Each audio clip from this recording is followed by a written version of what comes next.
صباح الخير إن كان صباحا، ومساء الخير إن كان مساء. تحياتي لكم جميعا أينما كنتم. أنتم الآن تشاهدون قناة حورس للعملات القديمة. معنا الآن جنيه مصري،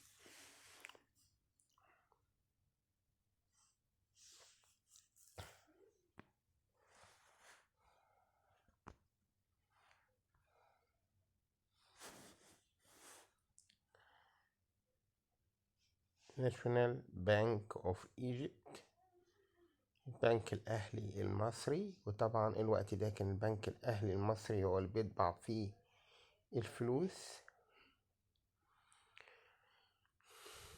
الوقت الجنيه ده بيتسمى الجنيه الإنجليزي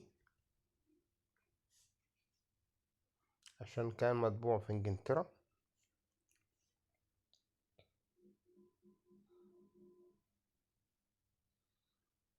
أتعهد بأن أدفع نقدا عند الطلب مبلغ جنيه واحد مصري لحامل هذا السند.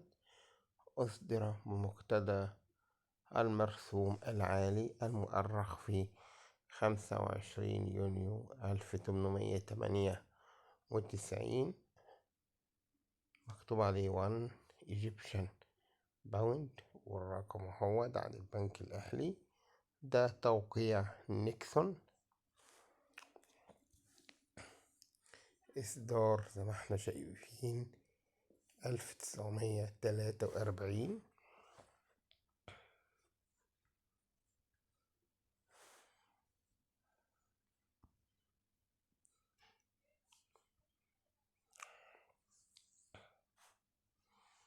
إصدار 1943 اهو زي ما انتوا شايفين، اهو 1 جنيه.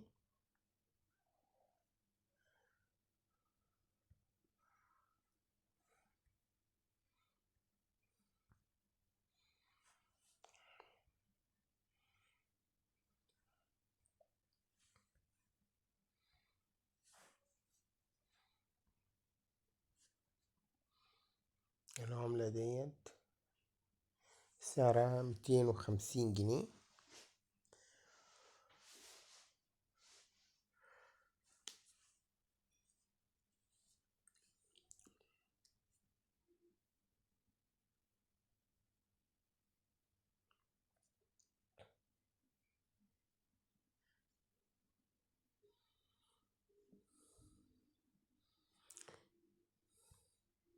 أتمنى إن حضراتكم تعلقوا على الفيديو سواء بالإيجاب أو بالسلب.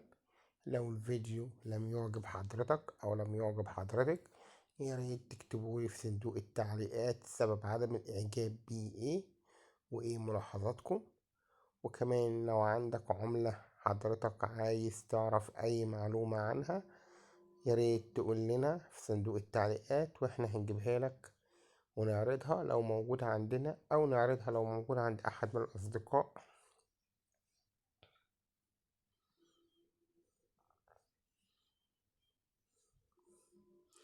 ونتمنى إن حضراتكم تشتركوا في القناة وتفعلوا زر الجرس حتى يصلكم كل جديد. ونأكد برضو المعلومة اللي احنا بنحب نأكدها دايما في كل مرة. انت لو او انتي معاكوا عملات نادرة واخدينها، مثلا لقيتوها عندكوا عند الأهل أو موجودة عندكم من زمان وعايزين تقيموها وتعرفوا قيمتها، ياريت بلاش النت وننزل سوق ديانة خلف بنك فيصل الإسلامي اللي بيعقد كل يوم سبت من الساعة 9 صباحا أو 8 صباحا حتى الساعة 4 عصرا، ونروح في منتصف النهار الساعة 12 أو 1 بالكتير عشان الناس كلها دي موجودة، ونسأل هناك كل التجار وكل الهواة على أسعار العملة اللي معانا قيمتها كام، أو لو احنا عايزين نبيع أو نقيم عشان نبقى عارفين. وما تعتمدوش على النت فقط، لأن النت ساعات بيكون عليه اشتغالات كتير، فلازم ننزل السوق أفضل وعشان خاطر ما تعتمدوش عليا وتعتمدوش على اي حد على النت، اسألوا عشان تعرفوا سعر حاجاتكم كام، عشان محدش يخدعكم وياخد حاجاتكم بقيمة اقل من قيمتها، او يبيع لكم حاجة ليها ملهاش قيمة بسعر عالي. وكمان علشان تقدروا تعرفوا قيمة الحاجة اللي معاكم.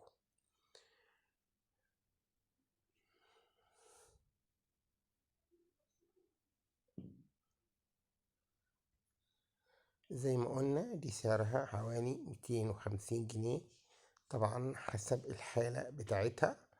لو هي طبعا حالة شعبي سعرها يقل عن كده بكتير بكتير بكتير. زي ما احنا قلنا ان في كذا عامل من عوامل